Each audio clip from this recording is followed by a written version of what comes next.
कातिल कत्ल करके आराम से वहां से निकल जाता है। उसे न किसी ने देखा था, न किसी ने उसे पकड़ा था और न किसी को उसके ऊपर शक था कि वो कोई गलत काम करके आया है। उसके बाद वो चला जाता है। करीब करीब 2 घंटे के आसपास का समय बीत जाता है। उसको फिर से याद आता है कि एक बार फिर से वहीं जाना चाहिए, यानी कि 2 घंटे बाद फिर से वहीं जाता है। और जाने के बाद जहां पर उसने कत्ल किया था वहां पर झाड़ियां थी, वहां पर आम के बगीचे थे। उस आम के बगीचे के पास झाड़ियों के अंदर जाकर के वो छिप जाता और काफी देर तक वहां से छिप करके देखता है कि कहीं आसपास कोई है तो नहीं, कोई उसे देख तो नहीं रहा है। और जब पूरा इत्मीनान कर लेता है, जब वो तसल्ली हो जाता है, उसके बाद फिर से उस डेड बॉडी के पास जाता है, उस लाश के पास जाता है। और लाश होती है एक लड़की की लाश के साथ वो फिर से बलात्कार करता है। एक बार बलात्कार करता है, उसके बाद फिर से उसको संतुष्टि मिल जाती है, फिर वो दोबारा प्रयास करता है। उसके बाद से फिर दूसरी बार भी वो सफलता उसे मिल जाती है बलात्कार करने में। उसके बाद कहीं उसको ऐसा लगता है कि तीसरी बार जो गंदा और घिनौना कृत्य कर रहा था, तो उसको लग रहा था शायद कुछ आहट हुई है, कुछ देख रहा है या कोई आ रहा है, कुछ आहट सी पता चल रही थी।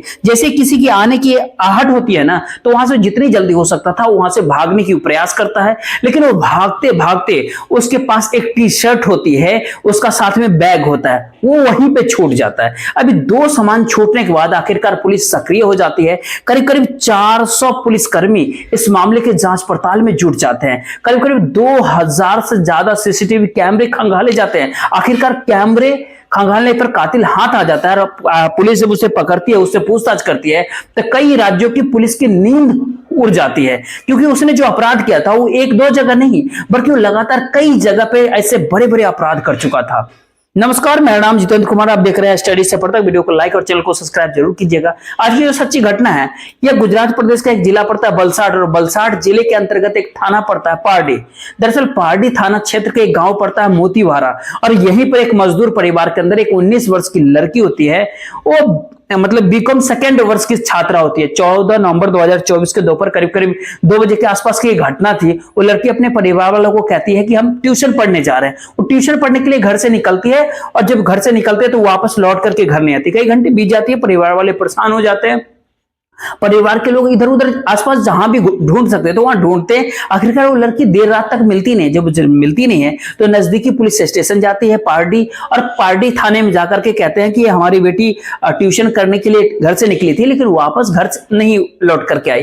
पुलिस काफी गंभीरता से इस मामले को लेती है। गंभीरता से इस मामले को लेने के बाद पूछा था किस किस रास्ते से कोचिंग क्लास जाती है, कहाँ कहाँ उसका आना जाना है, कौन कौन उसके दोस्त है। जबकि उसके मोबाइल पर बातचीत करने की कोशिश कर रहे थे ना, तो उसका नंबर बंद आता है। उसके बाद पुलिस एक टीम गठित करती है। जब टीम गठित करने के बाद उस इलाके के जितने सीसीटीवी कैमरे होते हैं, सारे सीसीटीवी फुटेज को चेक किया जाता है।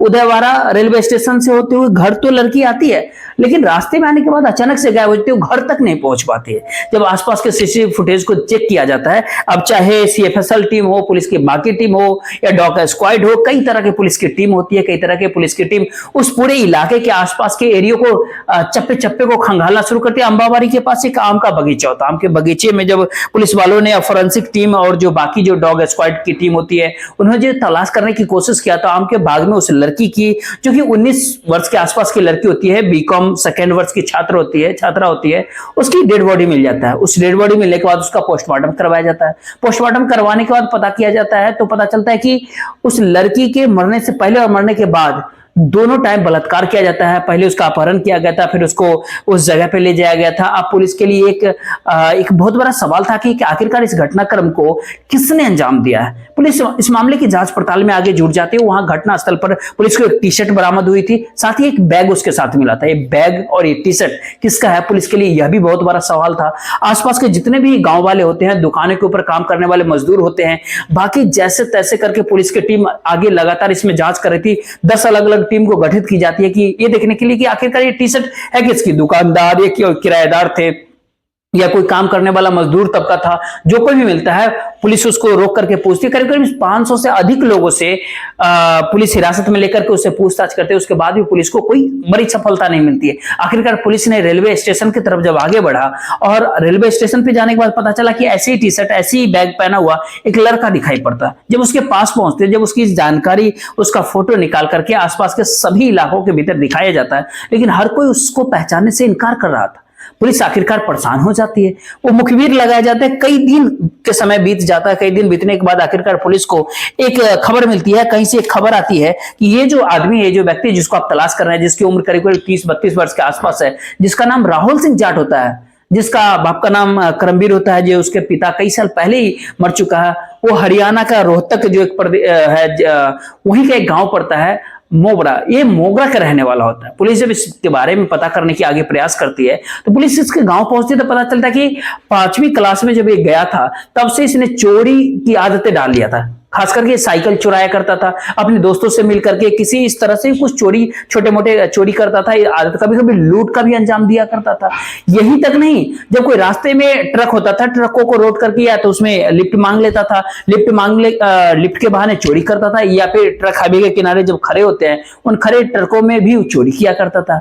घर वालों के पास रोज कोई ना कोई उसके लेकर के शिकायत आता था, इसलिए अपनी संपत्ति से घर वाले उसे बेदखल करता, उसके आगे हाथ जोड़ करके कहा तुम यहां से चले जाओ। वो विकलांग था, हालांकि ड्राइवर बनना चाहता था। हालांकि वो ड्राइवर इसलिए नहीं बन पाता क्योंकि वो विकलांग होता है, उसका सपना ये था। लेकिन सवाल है कि उसकी जो चोरी करने की जो आदत थी, अपनी जो भी सर्टिफिकेट वगैरह तैयार होते, उसके बाद किसी भी ट्रेन के डब्बे में बैठ जाता था। बैठने के बाद कहीं भी कभी भी, क्योंकि उसको फ्री की यात्रा, विकलांग जो था उसको अवसर मिल जाता है, उसके भारत सरकार की तरफ से कहा जाता है जो विकलांग होते हैं वो गाड़ियों में, ट्रेन में फ्री घूम सकते हैं। इसी का उसने फायदा उठा लिया और उसने किसी भी इलाके के अंदर, उसकी कोई भी एरिया नहीं था, चाहे उत्तर प्रदेश हो, हरियाणा हो, राजस्थान हो या महाराष्ट्र हो, पश्चिम बंगाल हो, बिहार हो, कोई भी राज्य हो, किसी भी राज्य के ट्रेन में बैठा आराम से उसने पूरे राज्य को घूमना शुरू कर दिया। पुलिस को उसके गांव से उसका मोबाइल नंबर मिल जाता है। जब वो मोबाइल नंबर मिल जाता है, पुलिस उस मोबाइल नंबर के आधार पर उसको ट्रेस करता है। ट्रेस करने के बाद उसकी आखिरी लोकेशन पता चलती है पश्चिम बंगाल के भीतर। पुलिस उसके पीछे पड़ जाती है, आखिरकार उस लड़के को गिरफ्तार कर लेती है। 24 नवंबर 2024 को उसको दोपहर के समय गिरफ्तार कर लिया जाए। गिरफ्तार करके पुलिस लेकर के थाने आती है। उससे ये पूछा गया था कि तुम क्या अपराध किया, किस अपराध में तुम्हें गिरफ्तार किया गया है। लेकिन वो बातचीत करता है कि तेलंगाना के पास एक रेलवे स्टेशन है सिकंदराबाद। अब सिकंदराबाद रेलवे स्टेशन पे एक महिला की डेड बॉडी मिलती है। महिला का नाम होता है रामनम्मा, जो बेल्लारी, जो कर्नाटक के रहने वाली होती है। उसके बारे में खुद ही कहने लगता है कि उस महिला के साथ उसने दुर्व्यवहार किया, उसकी गला दबा करके उसकी मौत के घाट उतार दिया, उसके साथ लूटपाट किया, जो कुछ जो सामान था वो लूट लिया। पुलिस वाले पूछते हैं कि हम इस बारे में तुमसे बात नहीं कर रहे, हम किसी और के बारे में पूछ रहे हैं। पुलिस उससे किसी और के बारे में पूछ रही थी, वो अपने मुंह से कुछ और बताने की कोशिश करता है। कहा जाता है 19 नवंबर 2024 को हावड़ा के रेलवे स्टेशन के पास कटिहार एक्सप्रेस एक गाड़ी होती है। उस विकलांग डब्बे के अंदर एक टीचर बैठे होते हैं, शिक्षक, जो कि तबले बजाने वाले टीचर होते हैं संगीत के, जिनका नाम सुमित चटर्जी करके होता है। उनको चाकू मार करके हत्या कर देता है। उनकी डेड बॉडी ऊपर वाले बर्थ के ऊपर सीट पे पड़ी होती है। जब उस ट्रेन में साफ सफाई जब की जा रही थी क्लीनर के द्वारा, तो एक मात्र वो शिक्षक होते हैं जो कि अपने बर्थ पे लेटे होते हैं। सफाई करने वाले ने कहा कि आप उठ जाइए। जब उन्हें उठाने की कोशिश करे तो पता चला कि वो खून से लथपथ थे और वहां पर जो पास में जो जितने खून के धब्बे पड़े थे, शायद उनको लगा, जो साफ सफाई करने वाला, तो उसको लगा कि हादसा शायद हो सका है। तो पुलिस को बुलाई जाती है तो दिखता है कि चाकू मार के इसको हत्या कर दिया गया। जब सीसीटीवी फुटेज को चेक किया जाता है तो इस व्यक्ति को वहां पर आसपास में घूमने की, सीसीटीवी के अंदर घूमते हुए दिखाई पड़ता है ये व्यक्ति। उसके बाद कर्नाटक के अंदर जो एक उल्की करके एक जगह होती है, वहां के ट्रेन में भी एक हत्या ही कर देता है। साथ ही अक्टूबर के महीने में महाराष्ट्र के सोलापुर रेलवे स्टेशन के पास एक ट्रेन के अंदर एक महिला की डेड बॉडी मिलती है। ये लाशें जो जितने भी मिलती है वो ज्यादातर विकलांग डब्बे के अंदर मिलती है। इस महिला की लाश भी विकलांग डब्बे के अंदर रहती है। वहां पर इस महिला के साथ वो बलात्कार करता है, उनकी हत्या कर देता है और हत्या करके अब इस घटनाक्रम को अंजाम देता है।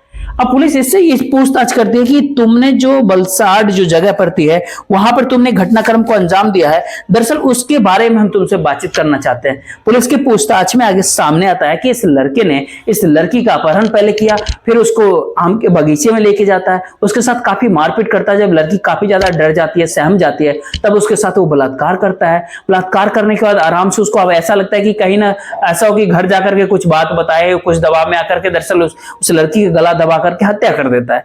हत्या करके वो आराम से वहां से वापस चला जाता है। आराम से जाने के बाद फिर 2 घंटे बाद वापस उसी जगह लौट के आता है। फिर उसी लाश के साथ 1-2 बार नहीं बल्कि 3 बार उसके साथ फिर से बलात्कार करता है। अब बलात्कार करके वहां से भाग जाता है। जब उसको ऐसा लगता है कि आसपास कोई देख रहा है, आखिरकार गुजरात की पुलिस सक्रिय होती है। उसके बाद उस लड़के को गिरफ्तार करते हैं। जब इसके लड़के के बारे में पता चलता है तो राजस्थान, हरियाणा, उत्तर प्रदेश, कर्नाटक, पश्चिम बंगाल, महाराष्ट्र, तेलंगाना ऐसी ऐसी जगहों पर 13 अलग अलग मुकदमे इस लड़के पे दर्ज होते हैं, लूट हो या चोरी का मामला। अब पुलिस इस बात का भी पता करने की कोशिश कर रही है, खास करके गुजरात ही नहीं बल्कि कई अन्य राज्यों की पुलिस भी इस बात को पता करने की कोशिश कर रही है कि इसने किस किस घटना को अंजाम दिया। इससे आगे पूछताछ के बाद प्रथम दृष्टया ये मालूम पड़ता है कि ये सीरियल किलर है, इसने कई हत्याओं का अंजाम दिया है, अलग अलग राज्यों में हत्याएं की है। पुलिस के रिमांड पे है और कोर्ट से रिमांड का टाइम भी लिया हुआ है। इस रिमांड पर पूरी होने के बाद ही ये बात पता चल पाएगा कि आखिरकार इस व्यक्ति ने कितनी और घटनाओं का अंजाम दिया है। लेकिन जैसे ही राहुल जाट के बारे में पता चलता है तो लोग सन रह जाता है, शॉक रह जाते हैं, लोग सोचने पे मजबूर होते हैं कि एक व्यक्ति इतना क्रूर कैसे हो सकता है। दोस्तों, पूरे घटनाक्रम सुनाने का उद्देश्य आपको परेशान करना नहीं था, नहीं आपका दिल दुखाना था, बल्कि आपको जागरूक करना था, आपको सचेत करना था और आपको बता दें कि आप जहां भी रहे सुरक्षित रहे और अपने परिवार वालों का हमेशा ख्याल रखें। बाकी वीडियो को लाइक और चैनल को सब्सक्राइब जरूर कीजिएगा, साथ ही वीडियो को शेयर कर दीजिएगा। जय हिंद, जय भारत।